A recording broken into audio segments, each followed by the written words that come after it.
윤재욱하고 추경호 둘 중에 한 명은 되지 않겠냐. 그럼 그 자리에 보궐이 생기니까 보궐에 넣어주겠다라고 거래를 한 거 아닌가라는 의심이 생겨. 이진숙 후보가 나와서 뭐라 그랬냐면 난 보궐 죽어도 안 나가라고 이야기를 했단 말이야. 내가 만약에 이정현 위원장 자리에 있다면 하루하루가 잠이 안 오고 경기도지사 어떻게 하나.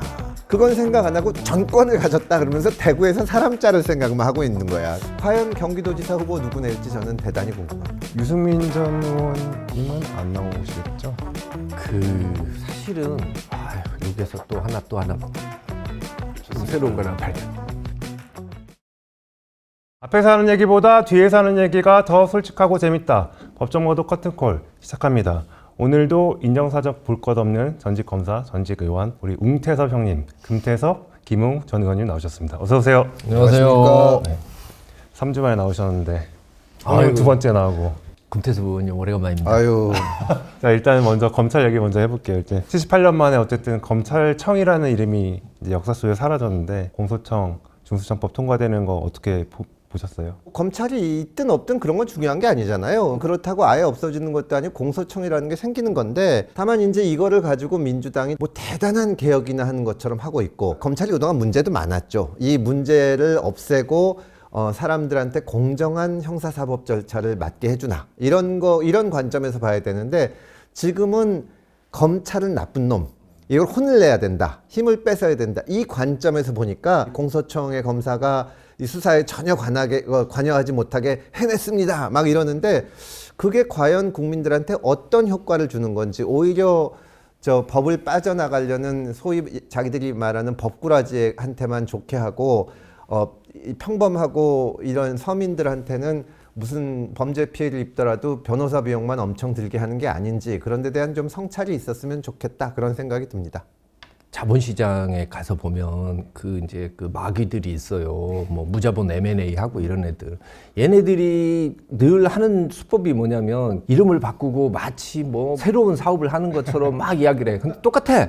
결국 뭐 바뀌는 거 별로 없어요. 그리고 공소청으로 바뀐다고 해서 뭐 자기들은 이걸 가지고 뭐 엄청난 일을 한 것처럼 생각을 하지만 정말로 자기가 개혁을 하고 싶었었으면 사법 통제를 하는 방향을 좀 더 강화를 시켰어야지. 그렇죠. 뭐 진짜 검사가 싫다라고 이야기를 하면 다른 기구를 만들어서라도 사법 통제를 하고 수사를 하는 걸 어떻게 통제를 할 것인가 거기에 대한 고민이 있었어야 되는데 처음에 자기들은 맨날 그 이야기에 무소불위의 권력이 있으니 이거를 우리가 바꾸겠습니다라고 이야기를 하지. 근데 결론 나온 거 보면 무소불위의 권력은 똑같은데 포대가리만 한 거지. 그리고 일선 검사들도 별로 그렇게 뭐 그걸 가지고 민주당이 생각하는 것 같이 그렇게 큰 충격을 받고 있지는 않아요. 근데 그 무소불위의 권력이라는 게 그냥 어쨌든 줄이긴 지금. 줄였잖아요. 어쨌든. 그러니까 기본적으로 이 구조에 대해서 이해가 잘 안 되는 거야. 이게 뭐 없어지면은 뭐 엄청난 걸 뺏어왔다고 생각을 하는데 내가 항상 설명하는 것 중에 미국의 검사들 같은 경우에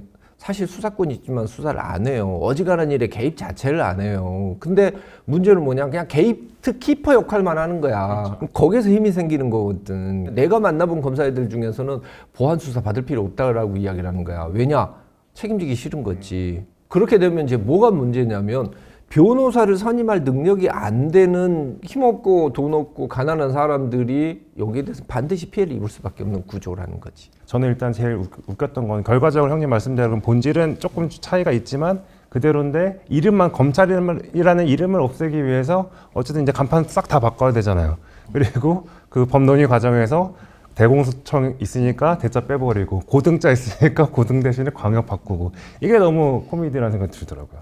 우리는 헌법에 영장 청구권이 검사한테 있습니다. 그렇죠. 이게 다 뺏고 싶어도 안 되는 거예요. 그러니까 이제 경찰에서 뭐 중수청이건 뭐건 수사를 다 하는데 중요한 순간에 압수수색을 하거나 사람을 신병을 확보할 때는 검사를 거쳐가게 돼 있거든. 그럼 이걸 어떻게 처리할 거냐. 보안수사권을 주네 마네 하지만 어쨌든 법원에 영장을 보낼 수 있는 거는 헌법상 검사기 때문에 개헌을 하지 않으면은 이 부분을 뺏기가 어려워요. 또 하나는 뭐냐 하면 사실은 정말 중요한 거는 우리 사회에서 그동안 검찰 내지는 이 이 기관들이 너무나 많이 사회 문제에 개입을 했어요. 그래서 예전부터 내가 주장했던 거는 검찰 특수부를 없애야 된다. 왜 이 사람들이 모든 걸 다 결정하냐 하는데 지금 검찰은 뭐 특수부고 뭐고 수사가 없어진 것 같지만 특검이 있어요. 옛날에 그 정권 잡은 사람들이 검찰 써먹던 거를 지금은 특검을 이용하거든요. 사실상 검사들이 다 와서 하고 공소권, 기소권 다 있어요. 그러면 멀찍이 떨어져서 실질로 보면 과거에는 중수부였다가 서울중앙지검 특수부였다가 지금은 특검이지만 사실상 똑같이 형사기관들이 뭘 결정을 하고 그리고 대통령서부터 뭐 국회의원에 이르기까지 톡 하면은 고소고발해가지고 이거 해달라고 가는데 과연 이게 무슨 개혁이냐 그런 생각이 듭니다. 그래도 형님 원래 어쨌든 수사 기소 분리를 주장하셨으니까 수사기소 분리하고 지금 김 의원님 말씀하신 대로 검찰은 직접 수사하지 말고 통제를 해라. 근데 이게 통제를 먼저 빼버렸어요. 검찰에 대한 이 복수심과 어떤 혼내주고 싶은 그런 마음 때문에 경찰을 지휘하지 못하게 해버리고 나서 그다음에 수사권을 뺐으니까 전체를 보는 눈이 없는 사람들이 그냥 막 수술을 하다 보니까 이상해진 거죠. 경찰은 그나마 이렇게 수사를 하던 사람들이니까 괜찮은데 특사경 같은 경우에 그 수사 지휘권을 뺏은 것 자체는 정말 큰 문제일 것 같거든요. 지금 뭐 그거는 저기 사법경찰도 마찬가지인 게 사법경찰관 같은 경우에 수사경과를 지금 포기하고 있는 경찰들이 엄청나게 늘어나요. 그러니까 경찰관들 중에서도 정말 수사 잘하는 친구들이 있거든. 이 사람들이 수사를 열심히 해서 바라는 거 뭐냐면 수사경과를 벗어나는 거야. 내가 이렇게 열심히 했고 이렇게 이게 올라갔으니까 딴 데로 빼달라. 그러다 보니까 점점 수사 경험이 없는 사법경찰로 이제 점점 채워지고 있고 특사경들도 순환보직 비슷하게 이렇게 돌아가면서 하는 거거든. 그걸 없앤다고 해서 마치 이게 막 어마어마한 힘을 뺀 것 같이 이렇게 생각을 하는데 사실 수사지휘를 뭔가 잘못해서 그것 때문에 국민이 피해 입은 건 없거든. 근데 이제 자기들이 생각했을 때는 뭐냐면 자기들이 경찰 단계에서나 특사경 단계에서는 민주당이 잘 빠져나갔는데 검찰 단계에서 이게 다시 체크가 돼서 자기들이 처벌받게 됐다 이런 경험들이 좀 있었던 것 같아. 그러니까 뭐 예를 들면은 예전에 성남FC 사건 같은 경우도 경찰에서 불송치를 했는데 고발인의 이의 신청을 받아서 다시 이게 살아나게 된 거고 그러다 보니까 고발인의 이의 신청권 없애버리고 수사지휘가 뭔지를 모르니까 야 뭐 경찰도 없는데 특사경도 왜 해? 뭐 니네가 그걸 가지고 군림하는 거잖아라고 생각을 하는 거지. 그게 없어지기 시작하면은 이제 뭐가 문제냐면은 형사사건의 무한 메비우스 띠처럼 무한순환이 되는 거야. 사전에 조율이 안 된 상태에서 기소 의견으로 송치가 되면 검사가 보면은 구멍이 뻥뻥 뚫려 있겠지. 그거 뚫리면 어떻게 보안 수사를 못 하는데. 그리고 보안 수사를 할 수 있어도 이제 안 해. 내가 이걸 왜 해? 보내버리면 내 사건이 아닌 거야. 다시 반려를 하면 맨 앞줄로 가는 게 아니고 맨 뒷줄로 가는 거야. 그렇죠. 사건이. 한 6개월 뒤에 이제 다시 오잖아? 그러면 검사가 보기엔 또 기소 못해. 또 다시 보내겠지. 그러다 공소시효 지나버리고. 그렇지. 그럼 누가 책임지냐? 그렇죠. 사건은 쌓이기만 하고 사건 처리는 안 되고. 그러면은 지금 현재 이제 통과된 법을 기준으로 했을 때 추가적으로 이걸 좀 보완하기 위한 입법할 만한 부분들이 있을까요? 이게 그냥 단순히 의견이 다른 게 아니라 정말로 비전문가들이 이상하게 만들어놔서 지금은 한두 개 가지고 보완이 안 돼요. 전문가라고 할 수 있는 무슨 올해 형사변론 했던 변호사들이나 교수들도 앞으로 어떻게 될지 모르고 정말 재주 좋은 변호사들이 이 빠져나갈 구멍이 많아요. 김 의원님 말씀하신 것처럼 사실 좀 애매한 사건, 피해자 많은 다단계 사건, 막 이런 사건들 왔을 때 조금 애매해가지고 이거 경찰에서 조금만 한 번 더 이거를 어떻게 하면 이게 신속하게 되냐 이런 게 지금은 이 한두 개 제도 가지고 되는 게 아니라서 지금 나보러 예를 들어서 한두 개 손을 대라거나 하라면은 못합니다 이건 지금. 이제 그럼 뭐가 어떻게 바꿀 것인가라는 부분은 사실은 민주당에 있는 이제 뭐 그래도 그나마 좀 중진 의원들이 저한테도 전화를 했어요. 이거 어떻게 해야 되느냐라고 해서 내가 그랬지. 일단 선임료를 보내라. 내가 이거를 왜 이야기를 해주느냐. 그 선임료 주면은 내가 이야기를 해주겠다라고 이야기를 하면 장난치지 말라라고 이야기를 해서 그런 이야기를 했어. 나는 윤석열 전 대통령이 계엄 일으키고 그 다음 날 그래서 책을 쓴 거야. 절대 다수인 민주당의 이제 무소불위의 이 힘을 누구도 막지는 못할 거고 아마 근데 얘네들은 너무 머리가 나쁘고 형사사법제도에 대해서 아는 게 없기 때문에 정말 엉망으로 만들어 놓을 거다. 근데 그거를 한 3년 정도 돌려보다가 사람들이 야, 도저히 이래서는 안 되는구나라는 시점이 왔을 때 그러면 이제 우리 당 쪽에서도 어떻게 바꾸겠다. 검찰의 문제는 뭐였고 수사는 무엇이고 이거에 대한 이야기가 나올 것이고 그때를 대비해서 즉 완전히 재개발을 다시 할 때 그때 일종의 이게 청사진이 되어야겠다라고 싶어서 쓴 거야. 성류 소크라테스였네. 아니 그건 아니고 나는 그리고 소크라테스 쓰면은 책이 잘 팔릴 거야. 제가 한번 잘 읽어보겠습니다. 아니 근데 지금 이 얘기를 들으면 제가 저 책은 못 읽어봤지만 정말로 중요한 작업이라고 생각을 합니다. 왜냐하면 벌써 듣는 순간 다 틀린 얘기가 너무 많아. 아니 저 한국형 FBI 제도가 이게 농담이고 쭉 있는데 사실은 저는 의견을 달리하지만 진짜 답답한 게 뭐냐면 엉터리건 뭐건 말이 되든 안 되든 뭘 들고 와서 이걸 하자는 사람한테는 다른 걸 들이대고 얘기를 해야지 이 보수 쪽엔 없어요. 그러니까 여기 니네 하는 거 다 틀렸다 그러면 민주당에서 뭐라 그러면 그럼 어떻게 지금 검찰이 문제 있는 건 맞는데 그러면 보수 쪽에서 맨날 한 얘기는 아니 잘하면 되지 인사도 잘하고 그거 가지고 안 되거든요. 그러니까 김 의원님 같은 의견이 계속 나와서 사실은 그것도 하나의 이제 어떻게 보면은 그 하나의 시스템이 될 수 있는 거고 그런 식으로 자꾸 의견이 나와서 이거는 새로 설계를 해야 됩니다. 자, 그래서 이제 국힘 얘기를 좀 넘어가 볼게요. 이제 지금 국힘에서 이제 공천 파동이 있잖아요. 그러니까 이번에 이제 대구 공천 보면서 의원님 어떻게 무슨 생각하셨어요? 주호영 이제 부의장하고 이준숙 전 방통위원장 이제 컷오프 시켰잖아요. 이진숙 전 방통위원장이 컷오프가 됐다고 했었을 때 가장 슬픈 사람이 누구겠냐? 한동훈, 김부겸. 김부겸.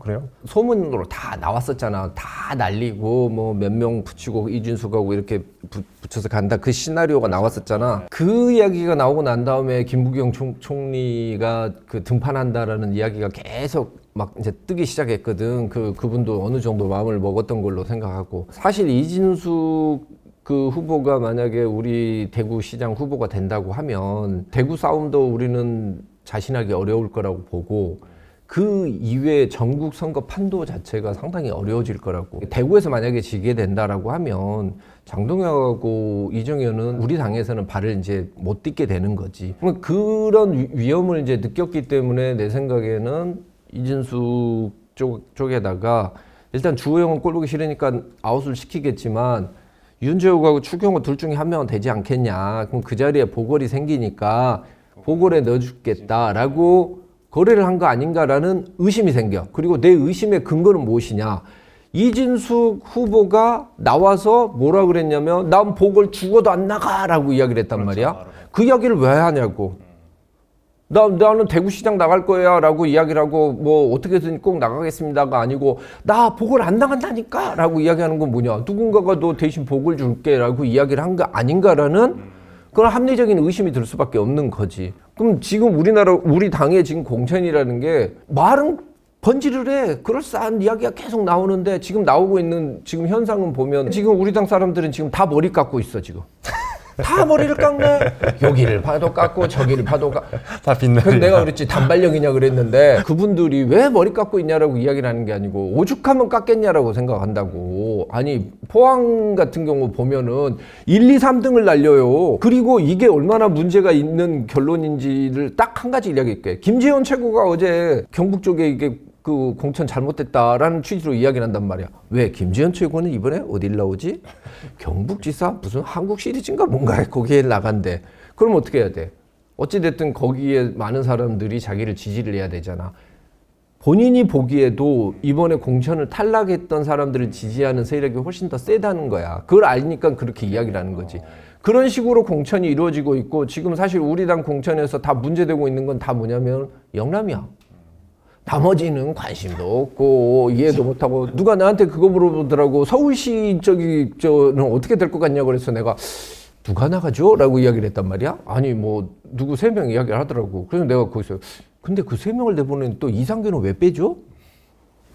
도대체 설명이 안 돼. 설명이 안 된 것을 뭘로 보면 알 수 있느냐. 장동혁 대표도 그러고 이정현 특히 공관위원장 하는 말을 보면은 무슨 선문답이야. 아픈 길을 가야 살아날 수 있고. 아픈 길을 왜 가냐고. 지금 우리 당은 너무 아픈 길을 지금 걸어오고 있는데 이기는 길을 가야 될 거 아니야.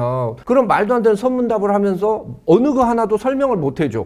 왜 1, 2, 3등이 잘렸는지에 대해서 설명을 못 하고 갑자기 이준숙 그걸 컷오프를 왜 하고 윤재호하고 추경호는 왜 컷오프를 안 했는지 누구도 설명을 안 하고 선문답만 이야기를 해. 가끔 가다가 차를 타고 라디오를 듣다 보면은 이제 시사평론하시는 분이 나와서 이 이정현 공관위원장에 대해서 얘기했는데 보통은 이렇게까지 얘기 안 할 말들을 평을 많이 해요. 정말 능력 부족이고 자격도 없다. 뭐 하는지 모르겠다. 지금 저기 그 김웅 의원님 말씀하신 대로 왜 이 사람을 자르는지 뭐 명분이 전혀 없어요. 뭐 자르고 하는 걸 떠나서 이 어려운 상황에서 이걸 좀 분위기를 반전시키려면 아 이런 사람이 있었네 하고 좀 약간 참신한 인물이 나와야 되는데 아무도 없어요 지금. 지금 뭐 온갖 데서 분란이 일어나지만 뭐 충북이건 대구건 뭐 부산이건 뭐 어디든지 간에 아 그래도 이런 사람이 나왔구나. 사실 지금 국민의힘이 제일 큰 고민은 뭐냐 하면 잘 단장하고 저희가 열심히 하겠습니다 해서 사람들을 모셔야 되는데 그게 없고 마치 아직도 여전히 공천 주는 거를 특권 준다고 생각해요. 아니 지금 국민의힘 후보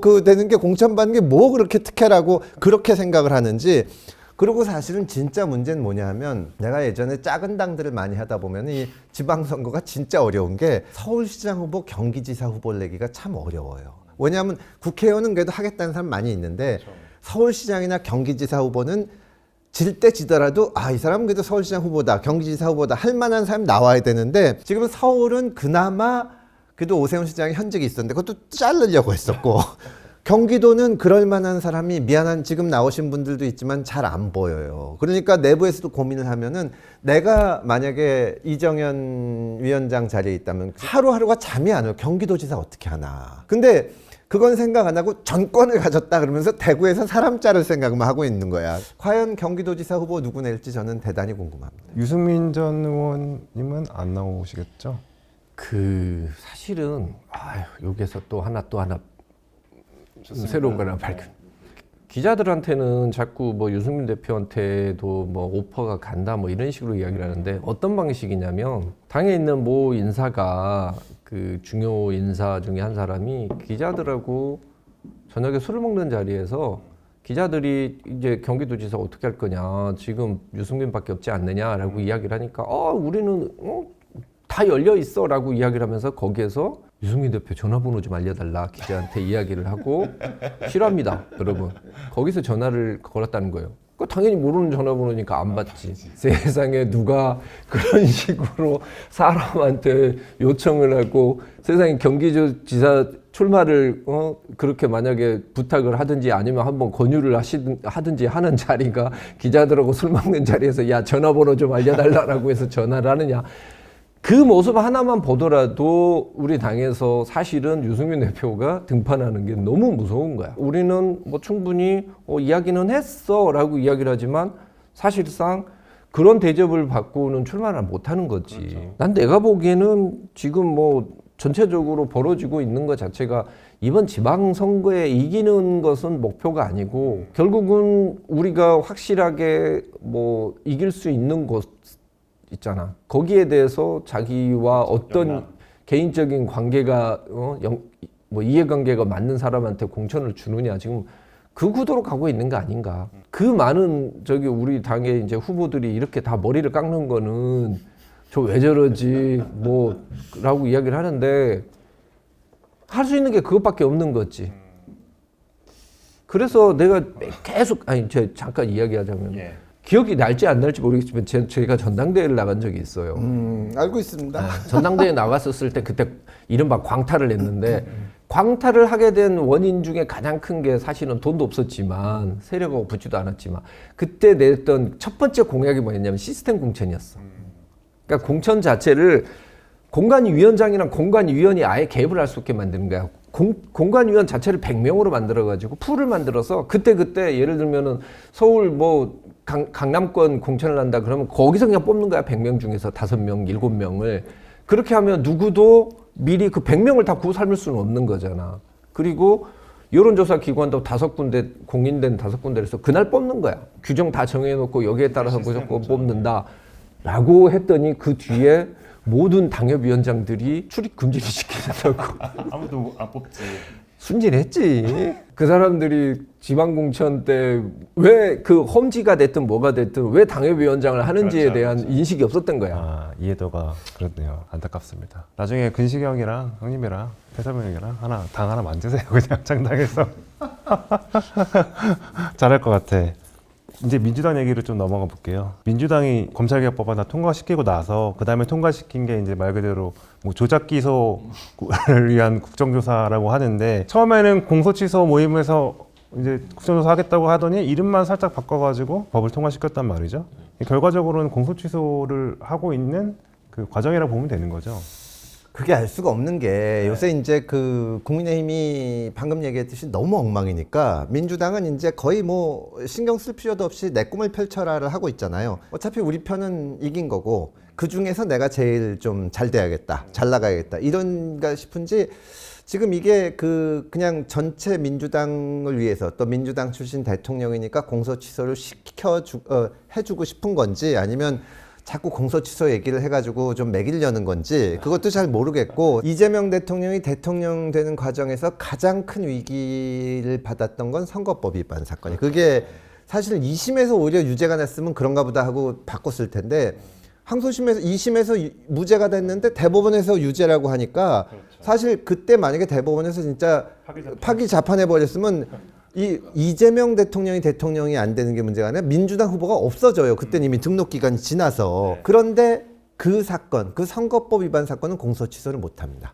공소 취소는 1심 판결 전에만 할 수 있기 때문에 어차피 안 돼요. 만약에 이거를 깨끗하게 다 공소 취소해주고 나중에 퇴임 후에 좀 국가 원로로서 이렇게 살아갈 수 있게 해준다면 모르겠지만 선거법 위반은 어차피 재판 받아야 돼. 그리고 그거는 뭐 유죄가 된다고 그래서 올해 교도소에 가거나 할 건 아니지만 조작 기소면 다 조작 기소지 왜 어떤 거는 공소 취소하고 어떤 거는 재판 받고 이러냐. 그럴 바엔 그냥 다 재판 받아서 진짜 조작 기소면 무죄 받지. 사실은 굉장히 입장을 어렵게 만드는 거거든요. 대통령에 대해서도 당 쪽에서 레버리지가 생기는 게 아닌가 싶고 그다음에 또 지금 민주당 의원들을 이렇게 만나보면 이게 과연 이재명 대통령한테 유리한지 불리한지도 별 생각 없이 공소취소 외치면 강성지층들은 좋아해요. 그분들은 생업이 있고 가끔 와서 보는 거니까 이 법질서에 완전 반대되는 거고 그 국정조사 못하게 돼 있는 거예요. 원래 여기. 실질적으로 이재명 대통령한테도 본인은 본인 일이니까 잘 못 판단하실지 모르지만 퇴임으로 생각하면 제가 봐서는 오히려 안 좋은 일을 벌이고 있는 거고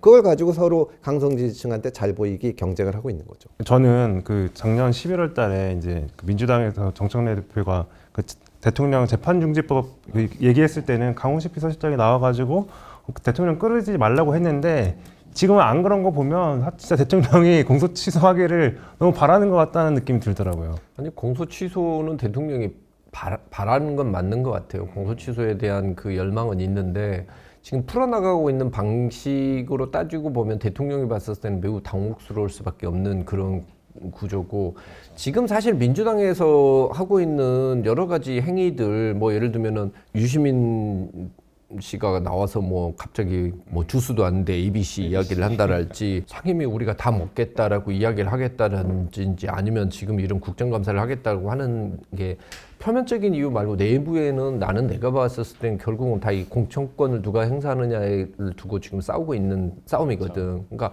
정청래 같은 경우는 자기 편으로 이렇게 중진들을 끌어당기기 위해서 지금 당근으로 쓸 수 있는 게 몇 개 없는데 그 중에 이제 의원들 되고 나면 알거든. 상임위원장이 얼마나 짭짤한지를 아는 거야. 그러니까 자기 편에 이제 가까운 사람들한테 당근을 하나씩 줘야 될 거 아니야. 그러니까 줄 수 있는 게 뭘까 생각하다가 지금 상임위원장 다 가져오면 7개를 더 줄 수 있는 거지.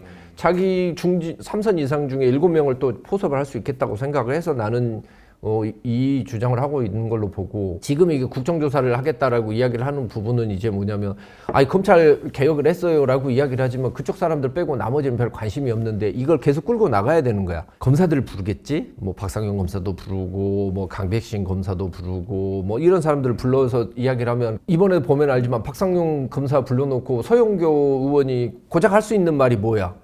고개 빳빳이 들었다고 공격한단 말이야. 뭘 아는 게 없거든. 고개 빳빳이 드는 게 그게 큰 죄야. 그런 것만 가지고 막 이야기하고 결국은 거기서 말하는 것 중 꼬투리를 잡아서 위중으로 고소를 하는 그런 목표겠지. 근데 그 과정에서 대통령 입장으로 봤을 땐 대장동이 됐든 뭐 그 대북 송금 사건이 됐든 다시 한번 내게 끄집어져 나오는 거잖아. 그럼 대통령이 그걸 보고 있으면서 저것들 잘하네, 서영고 잘하네, 김현 잘하네 이럴 거냐고. 머리도 안 좋은 애들이 어떻게 이런 부분 사람 먹이는 것은 이렇게 잘 먹일까라고 생각을 하는 거지. 대통령 입장으로 봤었을 때 막 조이대 공격하고 막 이러면은 대통령이 얼마나 마음이 아프겠어. 야 저러다 판사들이 열받아서 재판 개시해버리겠다라고 하면 나는 뭐가 되나. 근데 그걸 자꾸 지금 정청래가 그걸 막 지금 조장을 하잖아. 판사들 막 부글부글 끓게. 대통령이 그거 보고 있으면서 야 저게 칼을 들이대고 점점 다가오는구나라고 느끼는 거지 뭐. 국정조사에서도 관련해서 이제 한동훈 전 대표가 요즘 이제 방송에 나와서 제발 나를 좀 불러라. 하지만 너네가 못 부를 거다. 지금 민주당에서 국정조사 추진하는 게 문제가 있다. 국정조사 현장에선 안 돼요. 얼마 전에 이준석 대표가 부정선거 가지고 얘기를 했지만 그거 보고 부정선거 믿는 사람들은 믿어요. 그러니까 국회에서 국정조사 현장에서 또 유튜브에서 할 수 있는 게 있고 법정에서 하는 게 이건 법정에서 따지는 거거든. 여기서 백날 해가지고 설사 거기서 예를 들어서 이 한동훈 전 대표가 국회 나와가지고 증언하다가 의원님들 말씀 듣다 보니까 제가 잘못 알았네요. 그런다고 해서 이게 바뀌는 것도 아니고 또 민주당 의원들이 한동훈 전 대표 앞에서 쩔쩔맸다 그래서 또 법정에서 바뀌는 것도 아니고 그건 별 의미가 없는 거라고 봅니다. 사실 나는 이 국정조사 꼭 했으면 좋겠어. 왜냐 그 강백신이도 그러고 뭐 김영철이도 그러고 박상영이도 그러고 애들이 기록을 예를 들면 밑에 후배 검사가 해가지고 오는 걸 그냥 대강 보고 그냥 사인하는 애들이 아니거든. 얘네들은 진짜 지들이 직접 몸으로 가서 부딪히는 그런 애들이거든. 그래서 이 기록에 대한 파악과 전체적인 그 지식의 양이나 이런 게 민주당 의원들하고는 상대가 안 되는 거야. 막 운전면허증 꺼내가지고 그걸 가지고 이야기를 하면은 정말 거기에서 뭐 박상용이나 강백신이한테 아마 박살이 날 거야. 근데 대신 민주당 지지층에서는 막 유튜브에 막 박상용 박살났다, 강백신 뭐 쩔쩔맸다, 뭐 이런 식으로 뭐 나오겠지. 그리고 서로 그냥 정신 승리하는 거야. 그러니까 나는 김웅 의원님이 검사들이 나와서 그 얘기하는 거를 보고 싶어 하겠지만 나는 이게 민주당이 정말로 어떤 지옥으로 가는 헬게이트를 열어주는 거다. 이게 시작하면 이제 예를 들어서 윤석열 같은 사람이 다시 대통령 되면 또 갖다 꺼내 보는 거예요. 결국은 이번 싸움에서 또 어떻게 어찌어찌 해가지고 그 국정조사에서 결국은 못 밝혀졌다 한데 내가 사법개혁, 검찰개혁 가지고 토론 프로 같은 데 나와서 민주당 의원들 하다 보면 끝에 꼭 무슨 얘기 하냐면 여기서 내가 꼭 하고 싶은 얘기가 있습니다. 그러면 이제 진행자가 뭐냐 그러면은 이게 사실은 이 친일파 기득권이 문제다. 그러니까 이게 법조 주변에, 그러니까 이게 예를 들어서 이화영이 어떻게 이게 1심, 2심, 3심 다 유죄나지 않았냐 그러면 그 뒤에 있는 거대한 이 친일파 기득권 얘기하기 때문에 설득이 안 돼요. 근데 이거를 국회 가져와서 하다 보면 국민들한테 자꾸 그런 인상을 시켜주고, 인상을 심어주고 저 사람들은 같이 갈 수 없는 사람들이다. 국민의힘 지지하는 사람들 그러면서 국민들을 계속 분열시켜서 거기서 좀 다수를 차지해서 그다음부터는 주권자의 명령이다 있다 이 소리 하니까 나라를 깨는 거죠. 나는 진짜 그런 거 해서 안 된다고 봅니다. 최혁진 의원이 생각나네요 그때 친일파 얘기했던 거 보니까.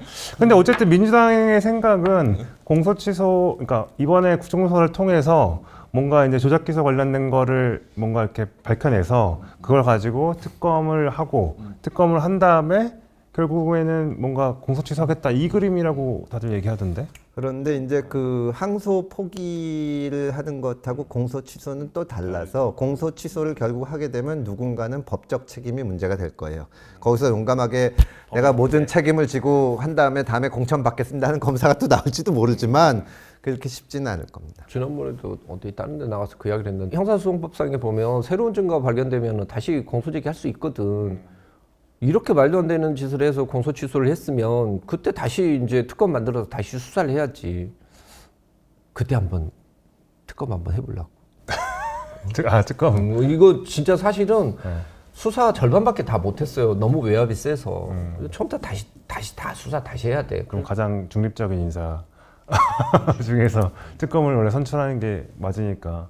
요새는 그냥 뭐 중립적인 인사를 하는 게 아니라 그냥 자기 편인 인사들을 특검이 임명하잖아요. 그러니까 이거는 그나마 예전에, 그러니까 나는 검찰을 없애고 특검으로 가는 게 굉장히 안 좋다고 보는 게, 옛날 그거는 정말 몇십 년 전 얘기긴 하지만 옛날 중수부 있던 시절에는 중수부 과장이 3명이면 영남 하나, 호남 하나, 뭐 수도권 하나 이런 식으로라도 안배를 했어요. 특검은 그게 없는 거야. 특검은 원래 권력층의 어떤 부패 사건이 났을 때 권력하고 먼 사람, 이 사람을 이제 뽑아서 시키는 건데 지금은 아주 이 야권이나 상대방을 수사하기 위해서 이쪽하고 가까운 사람을 쓰잖아. 이거는 정말로 사실은 과거 특수부보다도 더 못하면서 인사나 이런 문제에서 균형도 없고 진짜 위험하게 가는 거라고 봅니다.